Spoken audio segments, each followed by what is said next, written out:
نحمده ونصلي على رسول الكريم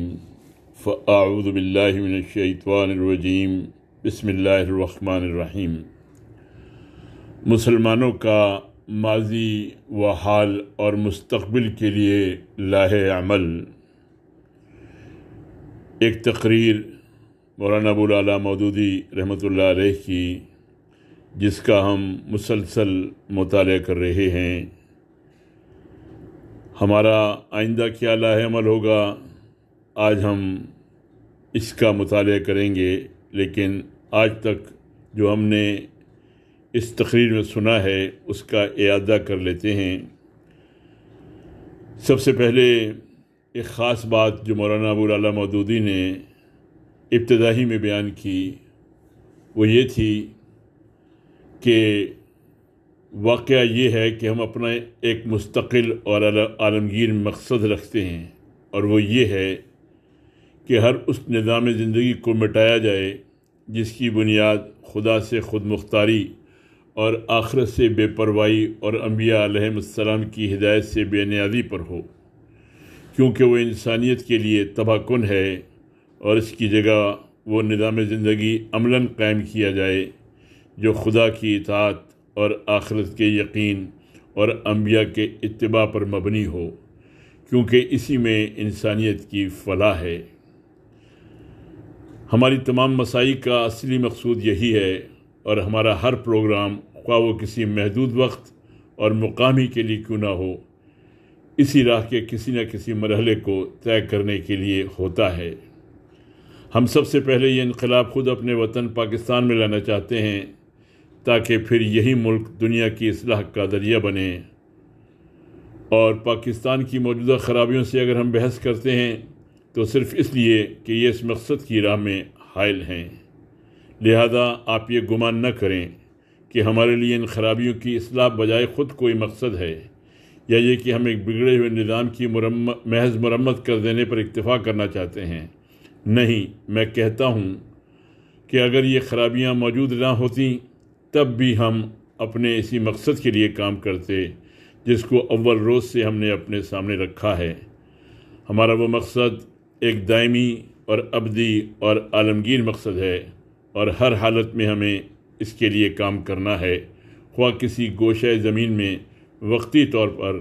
ایک نوعیت کے مسائل درپیش ہوں یا دوسری نوعیت کے بعد۔ اس کے بعد مولانا نے پچھلی تاریخ کا جائزہ لیا ہے، امت مسلمہ کی پوری کیفیت بیان کی ہے، غلامی کے اسباب بتائے ہیں کہ دینی، اخلاقی، ذہنی حالت کا ذکر کیا ہے، پھر مغربی تہذیب کا ذکر کیا، ان کے مذہب کا، فلسفہ حیات کا، ہیگل، ڈارون اور مارکس کے فلسفوں کا ذکر کیا ہے۔ جب یہ مغربی استعمار ہندوستان میں آیا تو وہ ان اخلاقی کیفیات کے ساتھ آیا،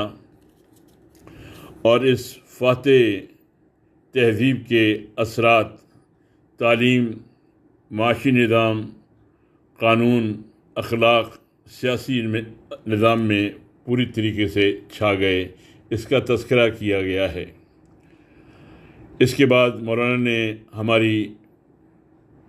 موجودہ حالت کا ذکر کیا ہے کہ جب مغربی استعمار یہاں سے رخصت ہوا تو اس کے اثرات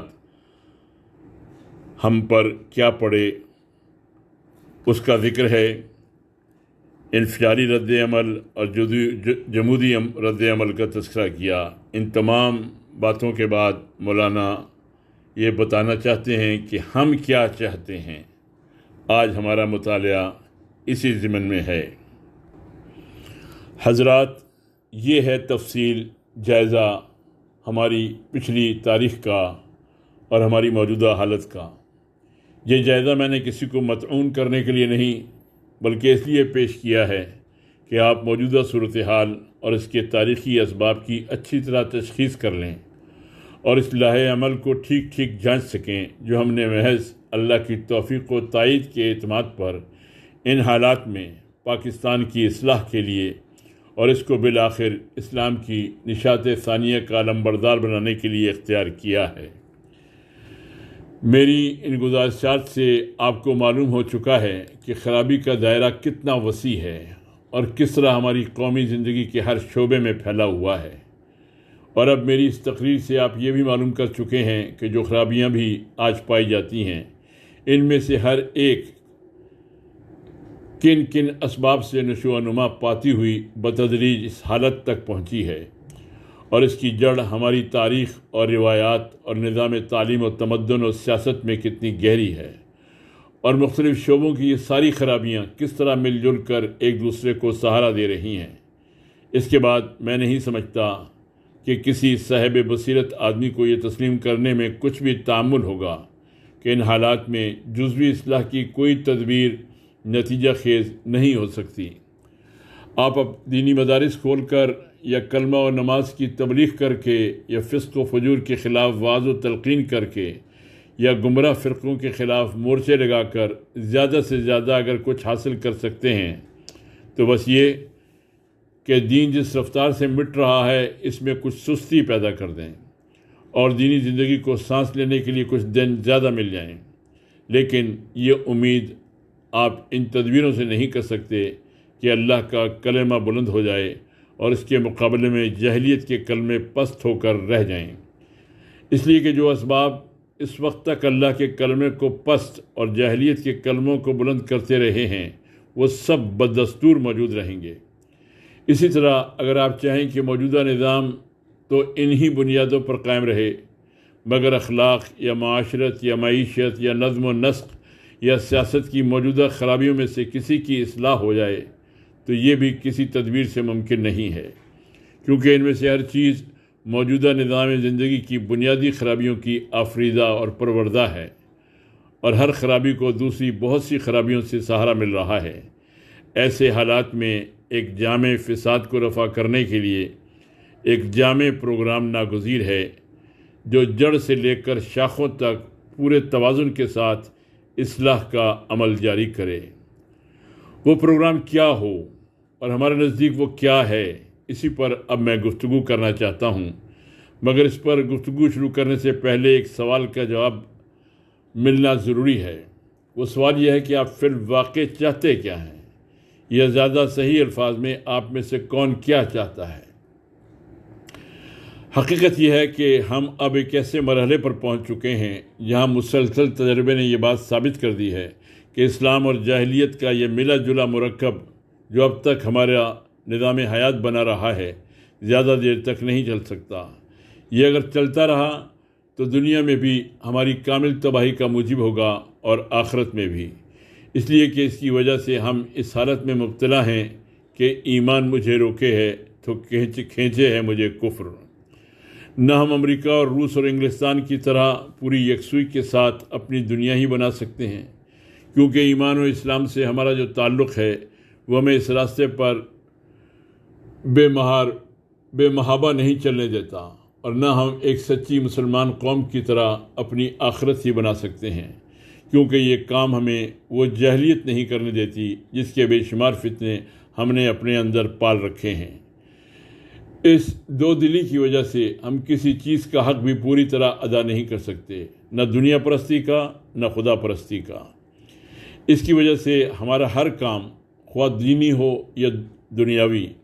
دو متضاد افکار اور رجحانات کی رزمگاہ بنا رہتا ہے، جن میں سے ہر ایک دوسرے کا توڑ کرتا ہے، اور کسی فکر و رجحان کے مطالبے بھی کما حقہ پورے نہیں ہو پاتے، اور کسی فکر و رجحان کے مطالبے بھی کما حقہ پورے نہیں ہونے پاتے۔ یہ حالت بہت جلد ختم کر دینے کے لائق ہے۔ اگر ہم اپنے دشمن نہیں تو ہمیں بہرحال یکسو ہو جانا چاہیے۔ اس یکسوئی کی طرف صرف دو ہی صورتیں ممکن ہیں، اور ہم کو دیکھنا ہے کہ ہم میں سے کون کس صورت کو پسند کرتا ہے۔ اس کی ایک صورت یہ ہے کہ ہمارے سابق حکمرانوں نے اور ان کی غالب تہذیب نے جس راستے پر اس ملک کو ڈالا تھا اسی کو اختیار کر لیا جائے، اور پھر خدا اور آخرت اور دین اور دینی تہذیب و اخلاق کا خیال چھوڑ کر ایک خالص مادہ پرستانہ تہذیب کو نشو و نما دیا جائے، تاکہ یہ ملک بھی ایک دوسرا روس یا امریکہ بن سکے۔ مگر علاوہ اس کے کہ یہ راہ غلط ہے، خلاف حق ہے اور تباہ کن ہے، میں کہوں گا کہ پاکستان میں اس کا کامیاب ہونا ممکن بھی نہیں، اس لیے کہ یہاں کے نفسیات اور روایات میں اسلام کی محبت اور عقیدت اتنی گہری جڑیں رکھتی ہے کہ انہیں اکھاڑ پھینکنا کسی انسانی طاقت کے بس کا کام نہیں ہے۔ تاہم جو لوگ اس راستے پر جانا چاہتے ہیں وہ میری گفتگو کے مخاطب نہیں ہیں، ان کے سامنے ہم اپنا پروگرام نہیں بلکہ جنگ کا الٹیمیٹم پیش کرنا چاہتے ہیں۔ یکسوئی کی دوسری صورت یہ ہے کہ ہم انفرادی اور قومی زندگی کے لیے اس راہ کا انتخاب کر لیں جو قرآن اور سنت محمد صلی اللہ علیہ وسلم نے ہم کو دکھائی ہے۔ یہی ہم چاہتے ہیں اور یہی ہم سمجھتے ہیں کہ پاکستان کی مسلم آبادی کے کم از کم 999 باشندے چاہتے ہیں، اور یہی ہر اس شخص کو چاہنا چاہیے جو خدا اور رسول کو مانتا ہو اور موت کے بعد کی زندگی کا قائل ہو۔ مگر جو لوگ بھی اس راہ کے پسند کرنے والے ہوں انہیں یہ اچھی طرح سمجھ لینا چاہیے کہ جن حالات سے ہم گزرتے ہوئے آ رہے ہیں اور جن میں اس وقت ہم گھرے ہوئے ہیں، ان میں تنہا اسلام اور خالص اسلام کو پاکستان کا رہنما فلسفہ حیات اور غالب نظام زندگی بنانا کوئی آسان کام نہیں ہے۔ اس کے لیے ضروری ہے کہ ہم اسلام اور غیر اسلامی قدامت کی اس آمیزش کو جسے صدیوں کی روایات نے پختہ کر رکھا ہے تحلیل کریں اور قدامت کے اجزاء کو الگ کر کے خاص اسلام کے اس جوہر کو لے لیں جو قرآن و سنت کے معیار پر جوہر اسلام ثابت ہو۔ ظاہر ہے کہ یہ کام ہمارے ان گروہوں کی مزاحمت اور سخت مزاحمت کے بغیر نہیں ہو سکتا جو قدامت کے کسی نہ کسی جز کے ساتھ گہری وابستگی رکھتے ہیں۔ اس کے لیے یہ بھی ضروری ہے کہ ہم مغرب کی حقیقی تمدنی و علمی ترقیات کو اس کے فلسفہ حیات اور انداز فکر اور اخلاق و معاشرت کی گمراہیوں سے الگ کریں اور پہلی چیز کو لے کر دوسری چیز کو بالکل اپنے ہاں سے خارج کر دیں۔ ظاہر ہے کہ اسے ہمارے وہ گروہ برداشت نہیں کر سکتے جنہوں نے خالص مغربیت کو یا اسلام کے کسی نہ کسی مغربی ایڈیشن کو اپنا دین بنا رکھا ہے۔ اس کے لیے یہ بھی ضروری ہے کہ ایسے لوگ فراہم ہوں اور منظم طریقے سے کام کریں جو اسلامی ذہنیت کے ساتھ تعمیری صلاحیتیں بھی رکھتے ہوں اور پھر مضبوط سیرت اور صالح اخلاق اور مستحکم ارادے کے مالک بھی ہوں۔ ظاہر ہے کہ یہ جنس ہمارے ہاں ویسے ہی کمیاب ہے، اور پھر اس دل گردے کے لوگ آخر کہاں آسانی سے ملا کرتے ہیں جو سیاسی اور معاشی چوٹ بھی سہیں، فتووں کی مار بھی برداشت کریں اور جھوٹے الزامات کی چوطرفہ بارش کا بھی مقابلہ پورے صبر و سکون کے ساتھ کرتے چلے جائیں۔ ان سب شرطوں کے بعد یہ بھی ضروری ہے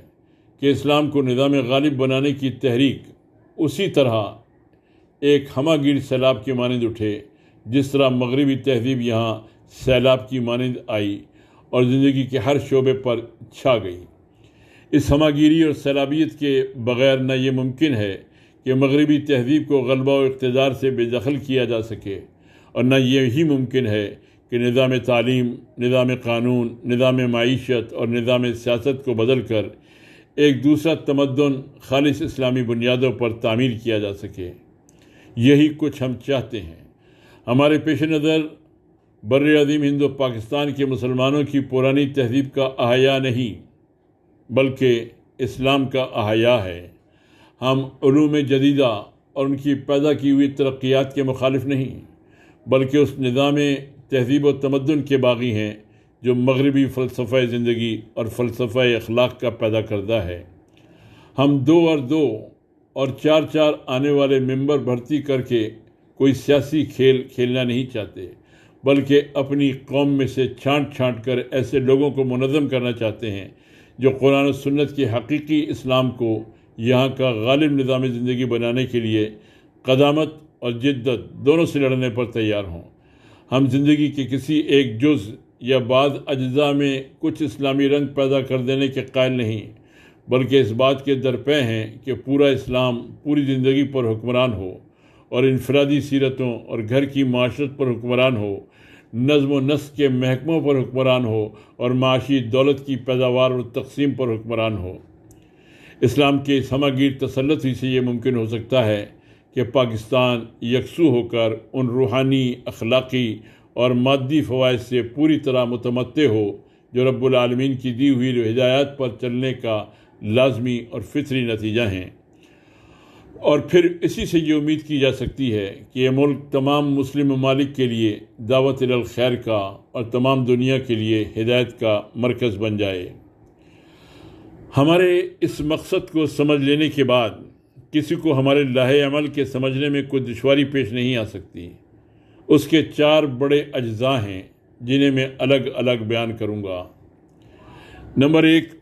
اس کا پہلا جز تطہیر افکار و تعمیر افکار ہے۔ یہ تطہیر و تعمیر اس مقصد کو سامنے رکھ کر ہونی چاہیے کہ ایک طرف غیر اسلامی قدامت کے جنگل کو صاف کر کے اصلی اور حقیقی اسلام کی شاہراہ مستقیم کو نمایاں کیا جائے، دوسری طرف مغربی علوم و فنون اور نظام تہذیب و تمدن پر تنقید کر کے بتایا جائے کہ اس میں کیا کچھ غلط اور قابل ترک ہے اور کیا کچھ صحیح اور قابل اخذ ہے، اور تیسری طرف وضاحت کے ساتھ یہ دکھایا جائے کہ اسلام کے اصولوں کو زمانے حال کے مسائل و معاملات پر منطبق کر کے ایک صالح تمدن کی تعمیر کس طرح ہو سکتی ہے، اور اس میں ایک ایک شعبہ زندگی کا نقشہ کیا ہوگا، اور اس طریقے سے خیالات بدلیں گے اور ان کی تبدیلی سے زندگیوں کا رخ پھرنا شروع ہوگا اور ذہنوں کی تعمیر نو کے لیے فکری غذا بہم پہنچے گی۔ نمبر 2، اس کا دوسرا جز صالح افراد کی تلاش، تنظیم اور تربیت ہے۔ اس غرض کے لیے ضروری ہے کہ ان آبادیوں میں سے ان مردوں اور عورتوں کو ڈھونڈ ڈھونڈ کر نکالا جائے جو پرانی اور نئی خرابیوں سے پاک ہوں یا پاک ہونے کے لیے تیار ہوں، جن کے اندر اصلاح کا جذبہ موجود ہو، جو حق کو حق مان کر اس کے لیے وقت، مال اور محنت کی کچھ قربانی کرنے پر آمادہ ہوں، خواہ وہ نئے تعلیم یافتہ ہوں یا پرانے، خواہ وہ عوام میں سے ہوں یا خواص میں سے، خواہ وہ غریب ہوں یا امیر یا متوسط۔ ایسے لوگ جہاں کہیں بھی ہوں انہیں گوشۂ عافیت سے نکال کر میدان سعی و عمل میں لانا چاہیے، تاکہ ہمارے معاشرے میں جو ایک صالح عنصر بچا کچا موجود ہے مگر منتشر ہونے کی وجہ سے یا جزوی اصلاح کی پراگندہ کوششیں کرنے کی وجہ سے کوئی مفید نتیجہ پیدا نہیں کر رہا ہے، وہ ایک مرکز پر جمع ہو اور ایک حکیمانہ پروگرام کے مطابق اصلاح و تعمیر کے لیے منظم کوشش کر سکے۔ پھر ضرورت ہے کہ اس طرح کا ایک گروہ بنانے پر اکتفا نہ کیا جائے، بلکہ ساتھ ساتھ ان لوگوں کی ذہنی و اخلاقی تربیت بھی کی جائے، تاکہ ان کی فکر زیادہ سے زیادہ سلجھی ہوئی ہو اور ان کی سیرت زیادہ سے زیادہ پاکیزہ، مضبوط اور قابل اعتماد ہو۔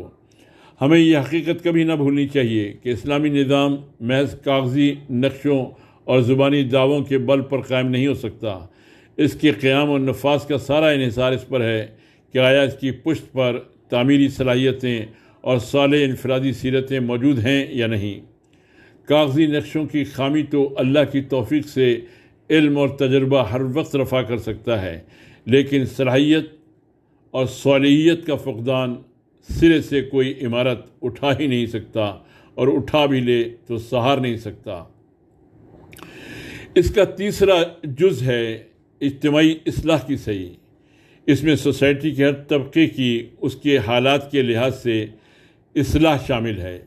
اور اس کا دائرہ اتنا ہی وسیع ہو سکتا ہے جتنا کام کرنے والوں کی ذرائع وسیع ہوں۔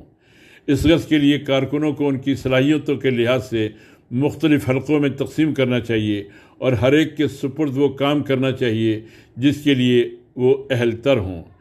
ان میں سے کوئی شہری عوام میں کام کرے اور کوئی دیہاتی عوام میں، کوئی کسانوں کی طرف متوجہ ہو اور کوئی مزدوروں کی طرف، کوئی متوسط طبقے کو خطاب کرے اور کوئی اونچے طبقے کو، کوئی ملازمین کی اصلاح کے لیے کوشاں ہو اور کوئی تجارت پیشہ اور صنعت پیشہ لوگوں کی اصلاح کے لیے۔ کسی کی توجہ پرانی درسگاہوں کی طرف ہو اور کسی کی نئے کالجوں کی طرف۔ کوئی جمود کے قلوں کو توڑنے میں لگ جائے اور کوئی الحاد و فسق کے سیلاب کو روکنے میں۔ کوئی شعر و ادب کے میدان میں کام کرے اور کوئی علم و تحقیق کے میدان میں۔ اگرچہ ان سب کے حلقہ ہائے کار الگ ہوں، مگر سب کے سامنے ایک ہی مقصد اور ایک ہی اسکیم ہو جس کی طرف وہ قوم کے سارے طبقوں کو گھیر کر لانے کی کوشش کریں۔ ان کا متعین نصب العین یہ ہونا چاہیے کہ اس ذہنی، اخلاقی اور عملی انارکی کو ختم کیا جائے جو پرانے جمودی اور نئے انفعالی رجحانات کی وجہ سے ساری قوم میں پھیلی ہوئی ہے، اور عوام سے لے کر خواص تک سب میں صحیح اسلامی فکر اور اسلامی سیرت اور سچے مسلمانوں کی سی عملی زندگی پیدا کی جائے۔ یہ کام صرف وعظ و تلقین اور نشر و اشاعت و شخصی ربط و مکالمے ہی سے نہیں ہونا چاہیے، بلکہ مختلف سمتوں میں باقاعدہ تعمیری پروگرام بنا کر پیش قدمی کرنی چاہیے۔ مثلاً یہ عاملین اصلاح جہاں کہیں اپنی تبلیغ سے چند آدمیوں کو ہم خیال بنانے میں کامیاب ہو جائیں، وہاں وہ انہیں ملا کر ایک مقامی تنظیم قائم کر دیں اور پھر ان کی مدد سے ایک پروگرام کو عمل میں لانے کی کوشش کر دیں، جس کے چند اجزاء یہ ہیں: بستی کی مسجدوں کی اصلاح حال، عام باشندوں کو اسلام کی بنیادی تعلیمات سے روشناس کرانا، تعلیم بالغہ کا انتظام، کم از کم ایک دارالمطالعے کا قیام، لوگوں کو ظلم و ستم سے بچانے کے لیے اجتماعی جدوجہد، باشندوں کے تعاون سے صفائی اور حفظان صحت کی کوشش، بستی کے یتیموں، بیواؤں، معذوروں اور غریب طالب علموں کی فہرستیں مرتب کرنا اور جن جن طریقوں سے ممکن ہو ان کی مدد کا انتظام کرنا، اور اگر ذرائع فراہم ہوں تو کوئی پرائمری اسکول یا ہائی اسکول یا مذہبی تعلیم کا ایسا مدرسہ قائم کرنا جس میں تعلیم کے ساتھ اخلاقی تربیت کا بھی انتظام ہو۔ اسی طرح مثلاً جو لوگ مزدوروں میں کام کریں وہ ان کو اشتراکیت کے زہر سے بچانے کے لیے صرف تبلیغ ہی پر اکتفا نہ کریں، بلکہ عملاً ان کے مسائل کو حل کرنے کی سعی بھی کریں۔ انہیں ایسی مزدور تنظیمات قائم کرنی چاہیے جن کا مقصد انصاف کا قیام ہو، نہ کہ ذرائع پیداوار کو قومی ملکیت بنانا۔ ان کا مسلک جائز اور معقول حقوق کے حصول کی جد و جہد ہو، نہ کہ طبقاتی کشمکش۔ ان کا طریقہ کار اخلاقی اور آئینی ہو، نہ کہ توڑ پھوڑ اور تخریب۔ ان کے پیش نظر صرف اپنے حقوق ہی نہ ہوں بلکہ اپنے فرائض بھی ہوں۔ جو مزدور یا کارکن بھی ان میں شامل ہوں ان پر یہ شرط عائد ہونی چاہیے کہ وہ ایمانداری کے ساتھ اپنے حصے کا فرض ضرور ادا کریں گے۔ پھر ان کا دائرہ عمل صرف اپنے طبقے کے مفاد تک ہی محدود نہ ہو، بلکہ یہ تنظیمات جس طبقے سے بھی تعلق رکھتی ہوں ان کی دینی، اخلاقی اور معاشرتی حالت کو بھی درست کرنے کی کوشش کریں۔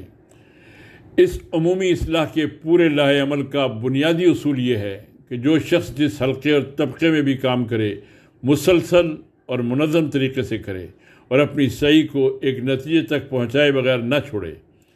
ہمارا طریقہ یہ نہ ہونا چاہیے کہ ہوا کے پرندوں اور آندھی کے جھکڑوں کی طرح بیج پھینکتے چلے جائیں۔ اس کے برعکس ہمیں کسان کی طرح کام کرنا چاہیے جو ایک متعین رقبے کو لیتا ہے، پھر زمین کی تیاری سے لے کر فصل کی کٹائی تک مسلسل کام کر کے اپنی محنتوں کو ایک نتیجے تک پہنچا کر دم لیتا ہے۔ پہلے طریقے سے جنگل پیدا ہوتے ہیں اور دوسرے طریقے سے باقاعدہ کھیتیاں تیار ہوا کرتی ہیں۔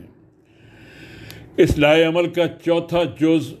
نظام حکومت کی اصلاح ہے۔ ہم یہ سمجھتے ہیں کہ زندگی کے موجودہ بگاڑ کو دور کرنے کی کوئی تدبیر بھی کامیاب نہیں ہو سکتی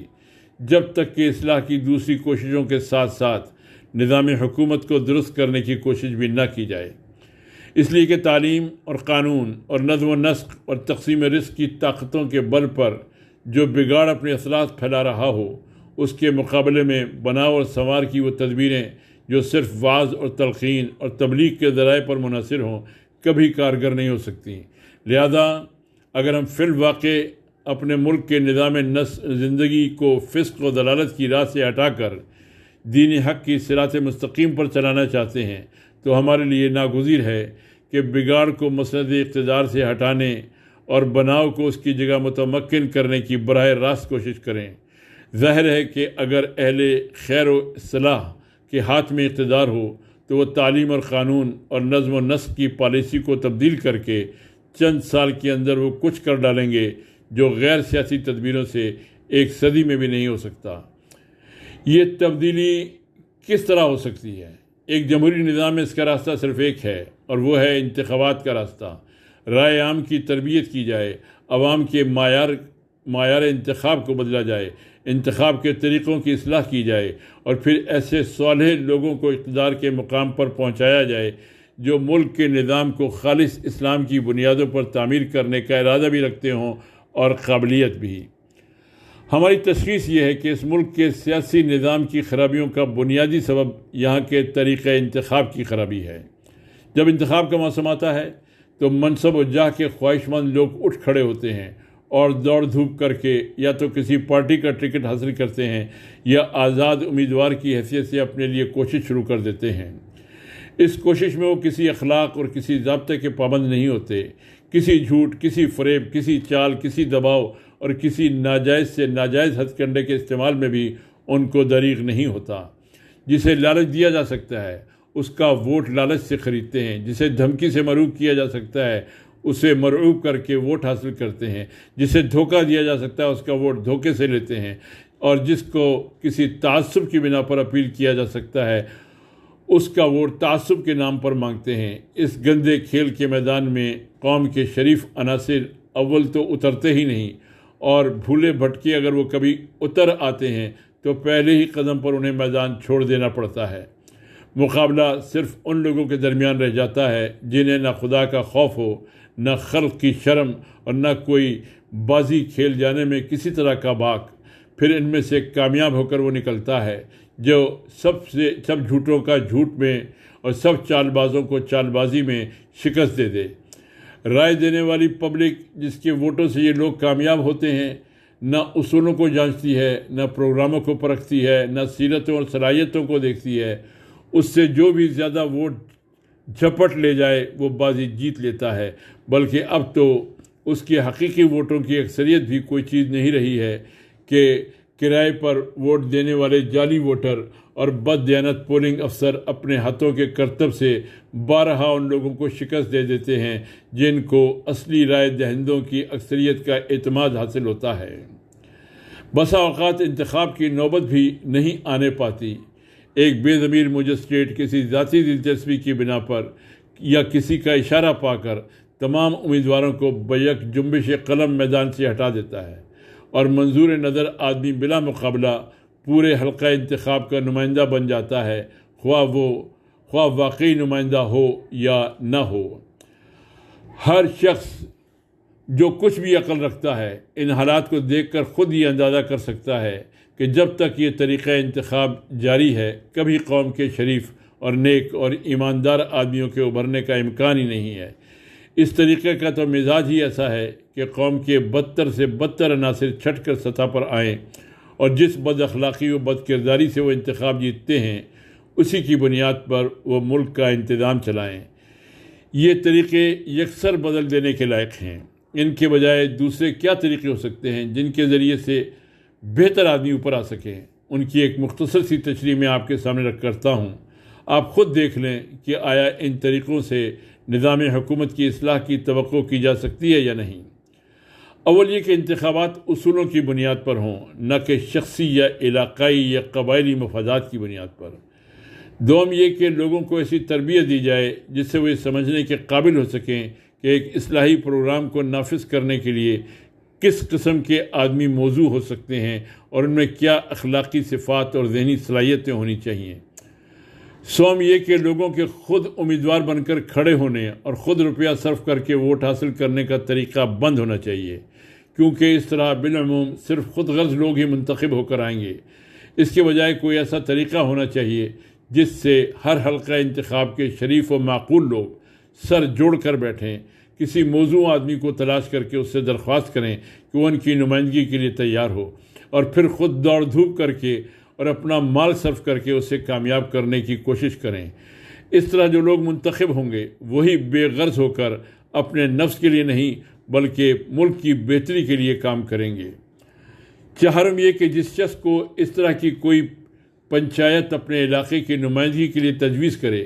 اس سے برسر عام یہ عہد لیا جائے کہ وہ پنچایت کے منظور کیے ہوئے منشور کا پابند رہے گا، پارلیمنٹ میں پہنچ کر ان لوگوں کے ساتھ مل کر کام کرے گا جو اسی منشور کو عملی جامہ پہنانے کے لیے اسی طریقے پر کامیاب ہو کر دوسرے علاقوں سے وہاں پہنچیں، اور جب کبھی پنچایت اس پر اظہار بے اعتمادی کرے وہ مستعفی ہو کر واپس آ جائے۔ پنجم یہ کہ پنچایت کے جو کارکن اس شخص کو کامیاب کرانے کی جدوجہد کریں ان سے قسم لی جائے کہ وہ اخلاق کے حدود اور انتخابی ضوابط کی پوری پابندی کریں گے، کسی تعصب کے نام پر اپیل نہ کریں گے، کسی کے جواب میں بھی جھوٹ اور بہتان تراشی اور چال بازیوں سے کام نہ لیں گے، کسی کی رائے روپے سے خریدنے یا دباؤ سے حاصل کرنے کی کوشش نہ کریں گے، کوئی جعلی ووٹ نہ بھگتائیں گے، خواہ جیتیں یا ہاریں۔ بہرحال شروع سے آخر تک پوری انتخابی جنگ صداقت اور دیانت کے ساتھ بالکل بااصول طریقے سے لڑیں گے۔ میرا خیال یہ ہے کہ اگر اس ملک کے انتخابات میں ان 5 طریقوں کو آزمایا جائے تو جمہوریت کو قریب قریب بالکل پاک کیا جا سکتا ہے اور بد کردار لوگوں کے لیے برسر اقتدار آنے کے دروازے بند کیے جا سکتے ہیں۔ یہ ضروری نہیں کہ ان کے بہتر نتائج پہلے ہی قدم پر ظاہر ہو جائیں، لیکن اگر اس رخ پر ایک دفعہ انتخابات ڈال دیا جائے تو جمہوریت کا مزاج یکسر تبدیل کیا جا سکتا ہے۔ لیکن اگر اس رخ پر ایک دفعہ انتخابات کو ڈال دیا جائے تو جمہوریت کا مزاج یکسر تبدیل کیا جا سکتا ہے۔ ممکن ہے کہ ان طریقوں سے نظام حکومت کی واقعی تبدیلی میں 25-30 سال صرف ہو جائیں،